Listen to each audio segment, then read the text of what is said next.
It's a strange thing to realize that after a lifetime of being everything to everyone, you can suddenly feel invisible. You become the reliable one, the helper, the person who's just there. But what happens when you realize that the person you've lost track of is you? My story is about that exact moment. It's about the hard, quiet decision to stop being the person everyone else needed and start the journey of coming back to myself. On that note, I wanted to share a book that speaks to this feeling perfectly. It's called Coming Back to Myself: 60 Liberating Truths to Find Yourself Again. It's a wonderful guide for anyone who feels it's time to reclaim their own peace. My story starts with the text message that showed me it was time. Make sure to like, share, and subscribe to the channel. I was supposed to land in San Diego. I had my boarding pass on my phone, and my son, Richard, was meant to pick me up at the airport to help with the kids for just a few hours before we all settled into the condo. Instead, I woke up this morning in Monterey. I'm alone, and I've never felt more peaceful. I'm sitting in a small cafe, the coffee is hot, and the air smells like salt from the ocean. I'm not in Southern California. I'm hundreds of miles north, in a place I chose for myself. Why?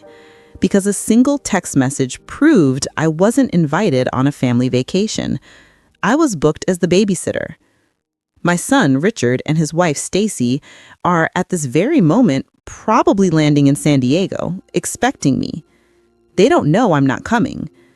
When they find out, they are going to be furious. In fact, I already know the word they are going to use. They're going to call me a traitor. That's what my own son and his wife called me. A traitor. All because I secretly changed my vacation plans to avoid being their free, round-the-clock nanny. It all happened so fast. I was sitting in my little house in Bellevue, Washington, just outside Seattle, getting my things together for the trip. I was looking forward to it. I truly was. They had promised this time would be different. They promised we would share the responsibilities, that I would get to relax by the pool too. My phone buzzed on the counter. It was a group text from my daughter-in-law, Stacy. I glanced at it, just the preview on the lock screen. I didn't even have to unlock the phone to see the line that stopped my heart. I saw my name, and I saw the words, "Nights are hers." My blood just went cold. I stood there in my kitchen, looking at that little glowing screen, and realized the truth. The entire trip, the big condo in Mission Bay, the talk of the zoo and SeaWorld, it was all a package deal. And I was the fine print. I was the built-in childcare so they could have their vacation. In that 1 second, every promise they made just evaporated. This story is about how I found out the full truth.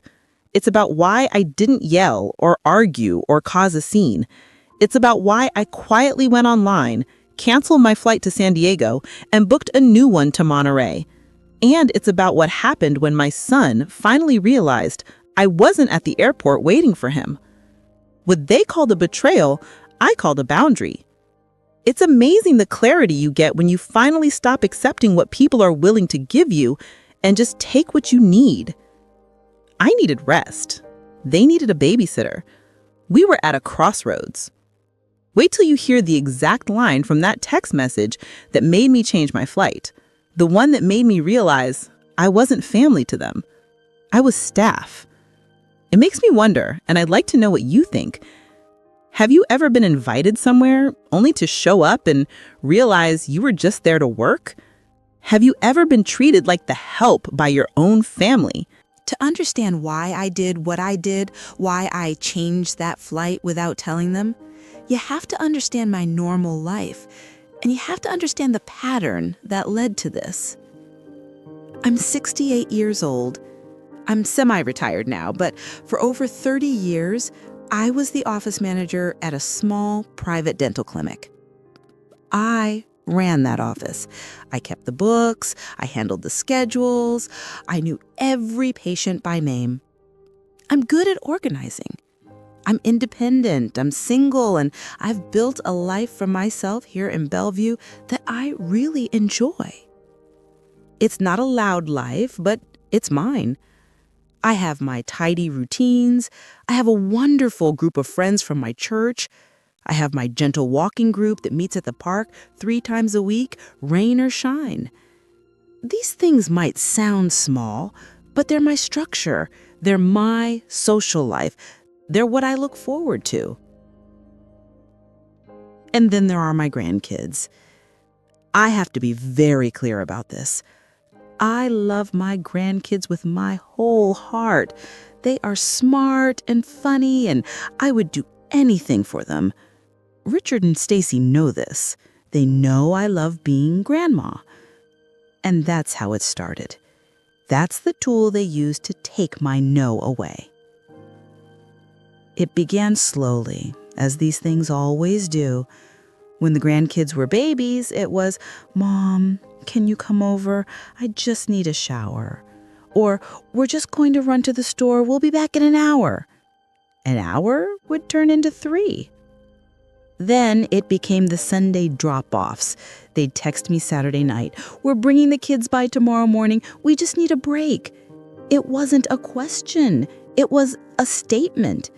They'd arrive, hand me the diaper bag, and be out the door. No pay, of course. No end time.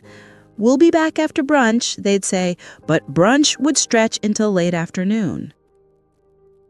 Then came the weeknight emergencies. "Mom, Stacy's stuck in a meeting. Can you get the kids from daycare?" "Mom, Richard's not feeling well. We need you."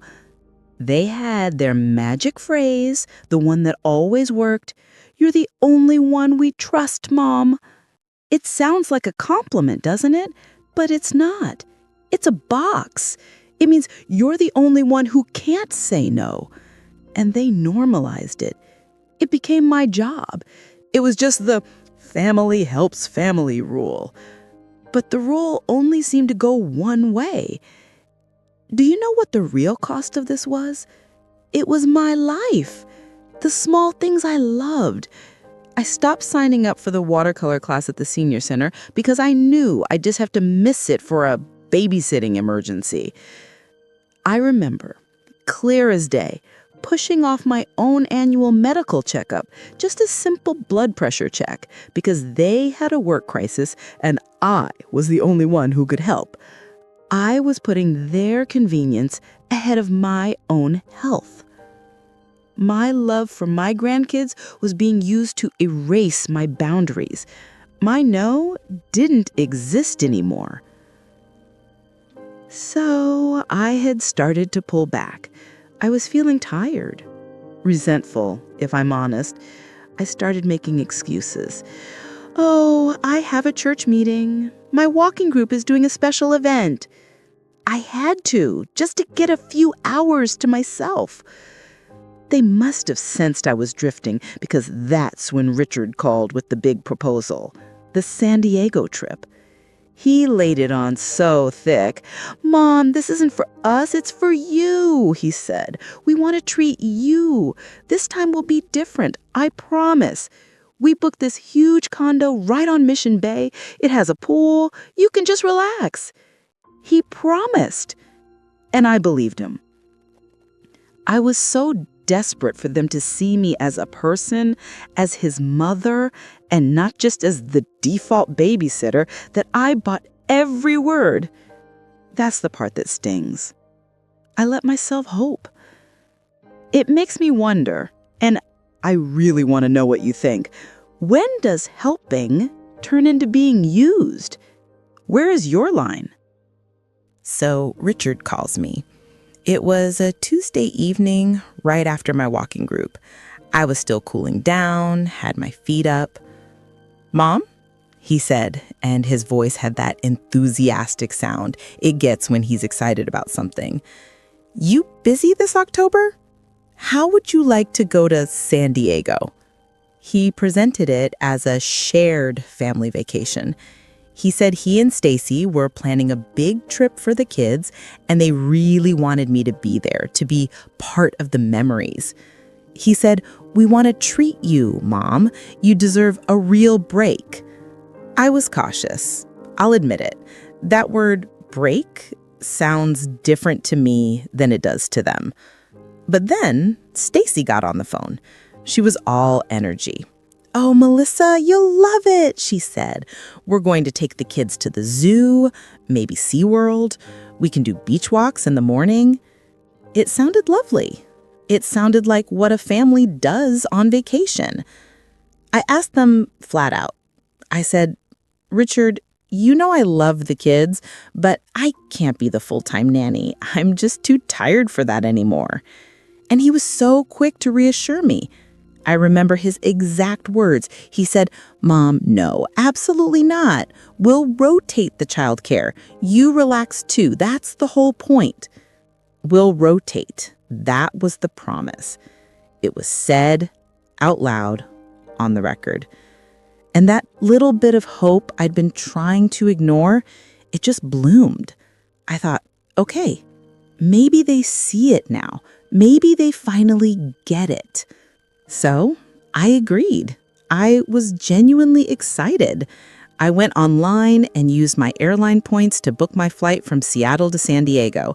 It felt good.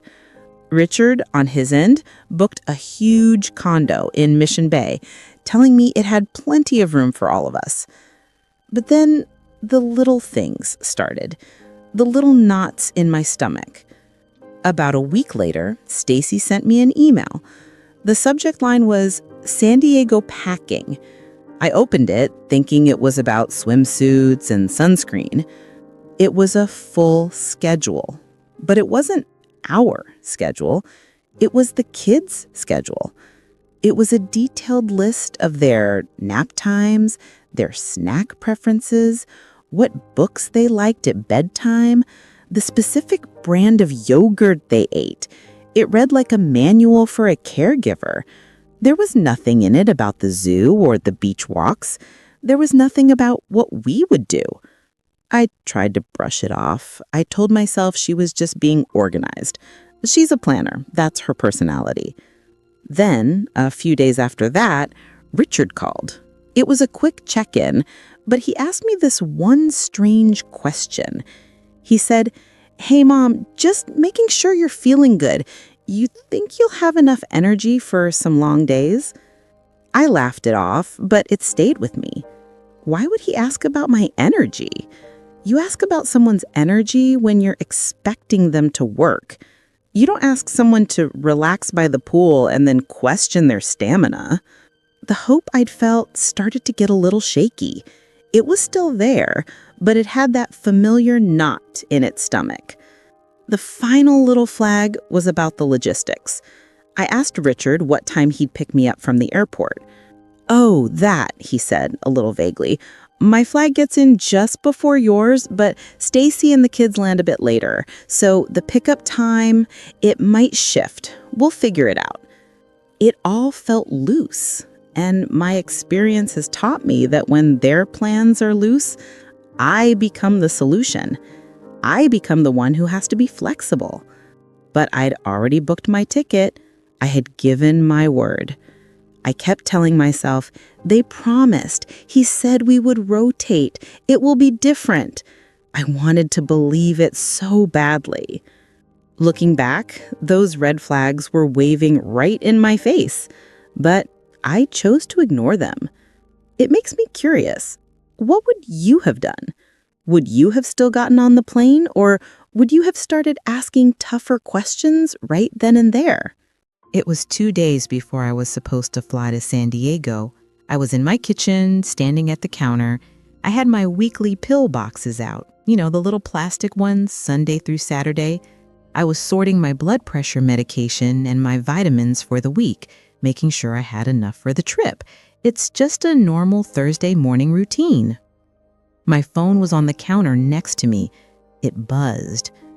I glanced over. It was a group text with Richard and Stacy. I saw Stacy's name and a preview of the message on the lock screen. I didn't even have to pick up the phone. I just read the preview. It said, "Once Mom gets here, we can finally have a real break.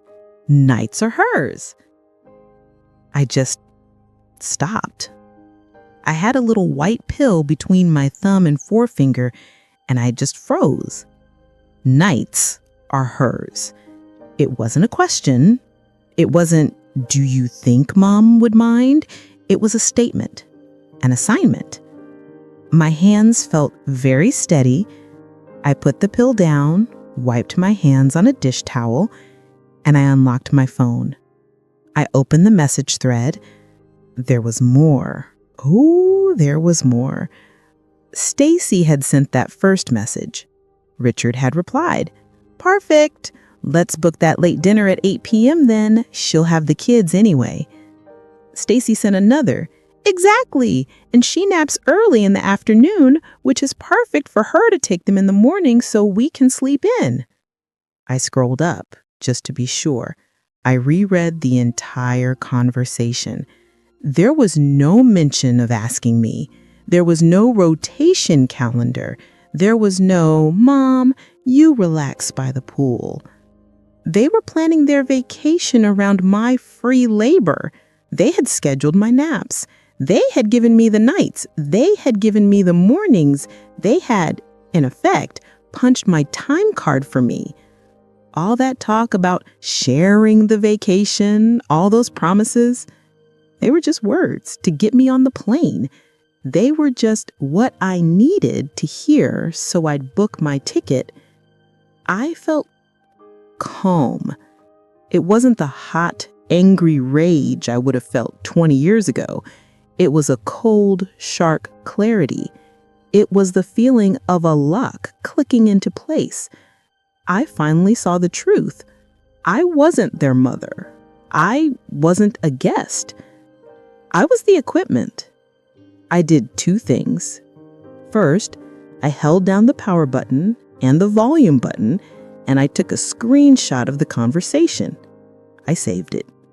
Receipts, as they say. Second, I put the phone down. I didn't reply. I didn't text back. What about rotating? I didn't call Richard and yell at him for lying to me. I just went back to my pills. I finished filling up Thursday, Friday, and Saturday. I slept on it that night. I lay in my bed, in my quiet house, and I thought about that condo in Mission Bay. I thought about them sleeping in while I handled breakfast. I thought about them going out to a fancy late dinner while I tried to get two tired children to bed in a strange place. And I realized I wasn't going. The promise was broken. The invitation was a fraud. So the deal was off. They had planned their entire vacation without asking me. They just assumed I would show up and do the work. They forgot one very important detail. They forgot that I was the one holding my own plane ticket, and I was the only one who could change it. It brings up a question, doesn't it? What would you have done right after you read that text? Would you have confronted them, started a fight, or would you just done something quietly? The next morning, I woke up and the first thing I felt wasn't anger. It was resolve. That cold, clear feeling was still there. I knew exactly what I had to do. I made my coffee, sat down at my little desk in the living room, and opened my laptop. I didn't second guess it. I didn't pace the floor or wring my hands. First, I went to the airline website. I canceled my flight from Seattle to San Diego. Since I'd used points, they went right back into my account. It was clean, simple. Then I looked at the map. Where did I want to go? I thought about places that were quiet, places that were for me, and my mind went straight to the Central California coast. Monterey, Carmel. I'd always wanted to see the aquarium. I'd always wanted to see that rugged coastline. It was the complete opposite of a crowded condo filled with screaming kids. So I used my points and I booked a new flight, Seattle to Monterey Regional Airport, just like that. Then I found a small, charming inn online right near Lover's Point. Not a family resort, just a quiet place with good reviews. I booked it for 4 nights. I even went ahead and bought myself a single adult ticket to the Monterey Bay Aquarium for the next day. This all took maybe 20 minutes, and with every click of the mouse, I felt lighter. I felt like I was taking my life back. Only then, when everything was booked and paid for, did I pick up my phone. I opened the group text thread with Richard and Stacy. I saw their messages from the day before still sitting there, making plans for my time. I typed one sentence. My plans changed. I won't make San Diego. That's it. I didn't give a reason. I didn't mention their texts. I didn't lecture them or yell at them for lying to me. What was the point? The evidence was clear. An argument wouldn't change who they were, but I could change where I was. I hit send. Almost immediately, my phone started to buzz. A reply, then another. Then it started ringing.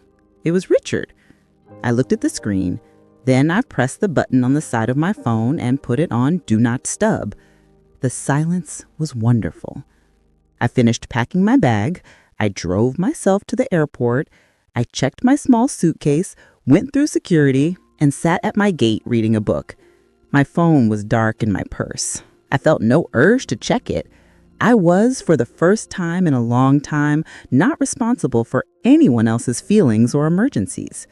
When I got on the plane to Monterey, I settled into my window seat. The flight attendant came by and I asked for a cup of ginger ale. I watched the clouds roll by underneath us. I just breathed. I breathed slowly. It was the deepest, most peaceful breath I had taken in years. I wasn't running away. I was running to myself. When I landed in Monterey, I got my bag and called a car to take me to my inn. It was only then, as I was checking in, that I finally switched my phone off Do Not Disturb. My hand was steady. It was an avalanche. 27 missed messages, voicemails from Richard, voicemails from Stacy. I scrolled through the texts. They went from confused, "What do you mean?" to frantic, "Mom, call me now, we're boarding," to furious. And there, at the bottom of the list, was the one word that stung, the one I knew was coming, from my son. Traitor. It's a terrible word. But as I stood there in that quiet hotel lobby, I looked at it and I thought, no, I'm not. It does make me ask, though, is a quiet exit like that better than a big blow-up conversation? What would you have done? I got to my room at the inn. It was lovely, clean, quiet, with a nice armchair by the window. I set my suitcase down and took a deep breath of the fresh sea air. I decided to listen to the voicemails. I had to know what I was dealing with. The first few were from Richard, and his voice was frantic, just pure panic. "Mom, where are you? I'm at baggage claim. Your flight landed. Call me." The next ones were from Stacy. Her voice wasn't frantic. It was sharp. It was angry. "Melissa, this isn't funny. We are at the airport. The kids are tired. You need to call us right now. We counted on you." We counted on you. Not, "Are you okay?" Not, "Is something wrong?" Just, "You have failed in your duty." As I was listening to the last one, my phone lit up with a video call request. It was Richard. My heart gave a single hard thump. This was it. I had a choice. I could ignore it, or I could answer it and be done. I decided to be done. I smoothed my shirt, sat in the armchair, and I answered the call. Their faces popped up, and the contrast was almost funny. I was sitting in a peaceful, lovely room. They were in a car, looked like a rental, and the background was chaotic. The kids were crying in the back seat. Richard was driving and looked stressed out of his mind. Stacy was holding the phone, and her face was like stone. "Mom, where are you?" Richard yelled over the crying. "Are you still at the airport? Did you miss the flight?" "No, Richard," I said. My voice was very calm. It surprised even me. I'm not in San Diego. Stacy's eyes narrowed. What do you mean you're not in San Diego? We saw you sent that text. Where are you? I'm in Monterey, I said, just as calmly. Monterey? Richard shouted. Monterey? What are you doing in Monterey? Our vacation is in San Diego. We're here. We're waiting for you. No, Richard, I said. You're on vacation. I was scheduled to work. Stacy cut in. What are you talking about? We invited you to come with us. This was the moment. I didn't raise my voice. I just looked right into the camera, right at her, and I read one single line from the text messages I had saved. I said, I read your text, the one that said nights are hers. There it was. Complete silence from their end. The only sound was one of the kids sniffling in the back. Stacy's face went pale. Richard just looked confused, then angry. He was caught. So what? Stacy finally snapped. You're just going to abandon us? You're going to ruin the kids' vacation because you had to help a little? You lied to me, Stacy. Both of you. You promised we would rotate. You promised I would get a break. But you had me scheduled for mornings and nights. That's not a vacation. That's a job. Then it came out. You're a traitor, Mom, Richard said. His voice was low. You betrayed us. Our dinner plans are ruined. The whole first night is ruined. He wasn't angry that he lied. He was angry that his plans fell apart. I had one more thing to say. I came to rest, not to work. And with that, I looked at them and I said, I hope you have a nice time. Goodbye. And I ended the call. I turned the phone completely off and put it in my purse. That evening, I had a quiet dinner. I was just settling in for the night when there was a knock on my hotel room door. It startled me. My first thought was, did he fly up here? Did Richard actually come here? I went to the door and looked through the peephole. It wasn't Richard. It was a young man from the front desk holding a vase of flowers. I opened the door, but only as far as the security chain would let it go. Can I help you? Ma'am, he said, a delivery for you. He passed the flowers through the gap. They were roses. The card was from Richard. It didn't say, I'm sorry. It didn't say, we lied. It said, please reconsider. They still didn't get it. They weren't apologizing. They were just trying to get their babysitter back. I kept the door chain on. I took the flowers, thanked the young man, and closed the door. I was safe and I was in control. I knew then that this wasn't over. But as I went to bed that night, I had a feeling that the worst part was done. I wondered what they would try next. Tomorrow morning, I figured, the tone of their messages would probably change. It really makes you think, doesn't it? Have you ever been called a bad name just for holding a boundary that you needed for your own sanity? I put the roses in the little ice bucket with some water, but I didn't look at them. That note, please reconsider, told me they still thought I was just having a tantrum. They thought I could be bought off with flowers. The next morning, I woke up and I didn't check my phone. I went out. I had breakfast at that little cafe I'd found, and I walked down to the water. The air was cool and clean. I was going to have the day I had planned for myself. I went to the Monterey Bay Aquarium. I had my ticket and I walked right in. I spent 3 hours in there. I watched the sea otters. I stood in front of that giant kelp forest display, just watching the fish and the light. It was so quiet. It was just the sound of the water and my own thoughts. I felt my shoulders, which had been up by my ears for days, finally drop. It was only after, when I was sitting on a bench outside, that I turned my phone back on. The tone had changed completely. The anger and panic were gone. The first message was from Stacy. It wasn't an apology, not really. It was a plan. She had forwarded me an email confirmation. It was a booking for a local San Diego babysitting service for every evening of their trip. Then there was a screenshot of a sign-up for a kids' day camp near their condo. She had written, "We're handling it. I've also found a few more day camp options. We should have done this from the beginning. We'll cover all childcare for any future events too." It was a start. It wasn't, "We're sorry." It was, "We fixed it." It was practical. It was a receipt. Then there was a separate text from my son, Richard. It was short. He wrote, "Mom, I am so sorry. There's no but. I let things get lazy. You were just the easiest option and I kept taking it.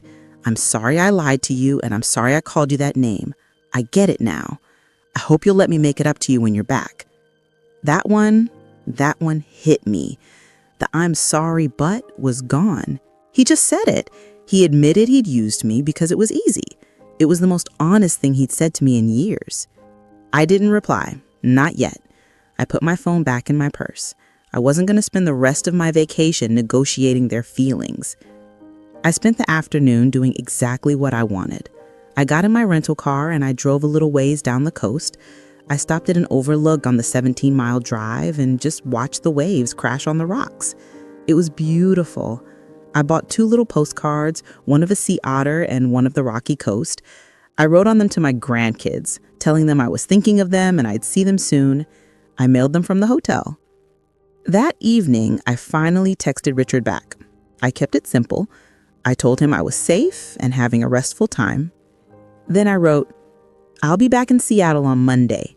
I am willing to meet you and Stacy for lunch next weekend.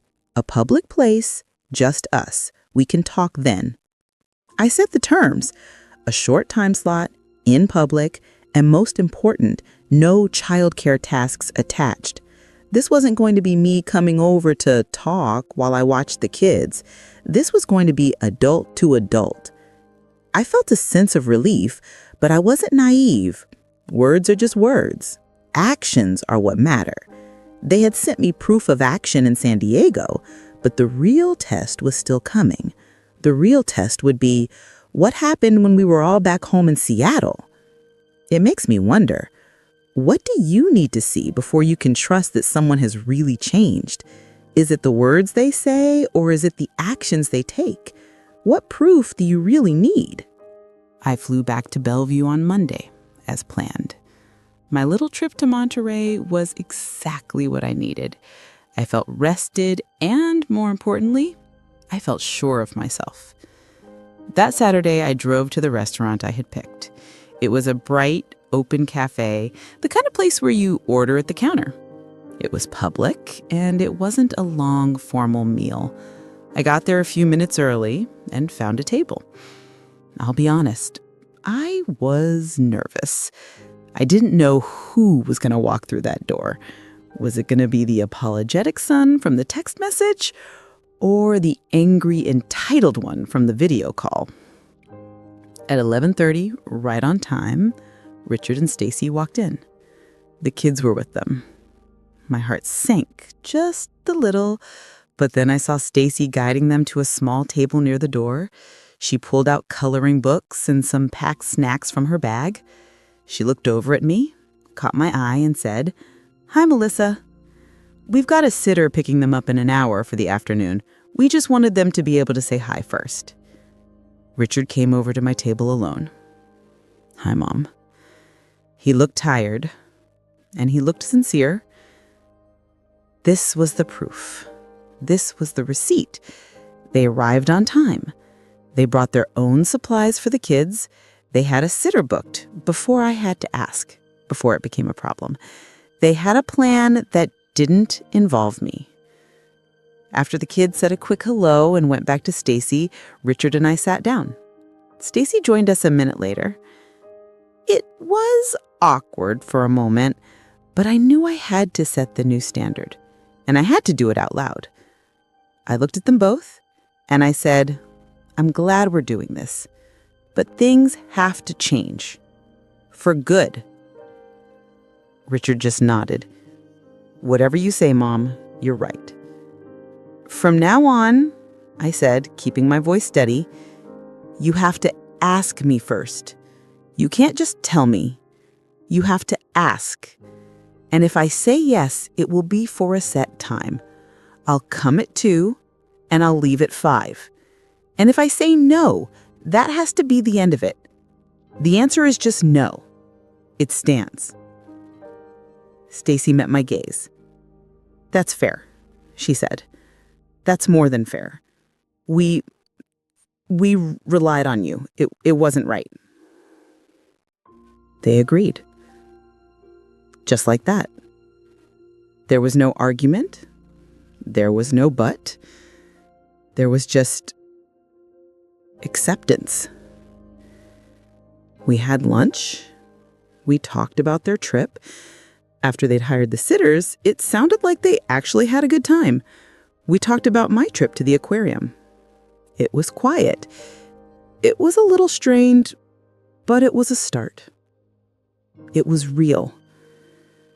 My son and his wife called me a traitor. They called me that because I stopped being the person they found it convenient for me to be. I had to become a traitor to their expectations to be true to myself. My closing thought is this.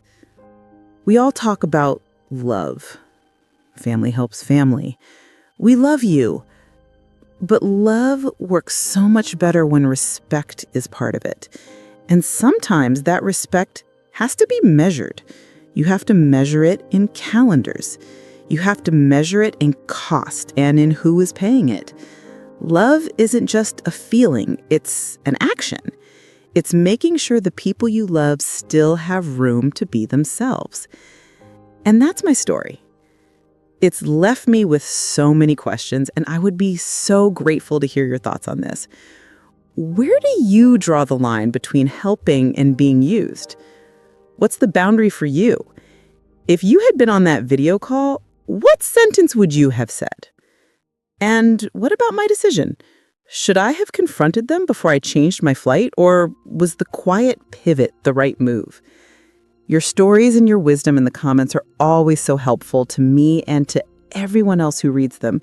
If this story felt true to you, if you've ever felt like the default helper, please give this video a like and maybe share it with someone who needs to hear they're not alone. And if you haven't already, I'd be so pleased if you'd subscribe to the channel. We have a lot more stories to tell.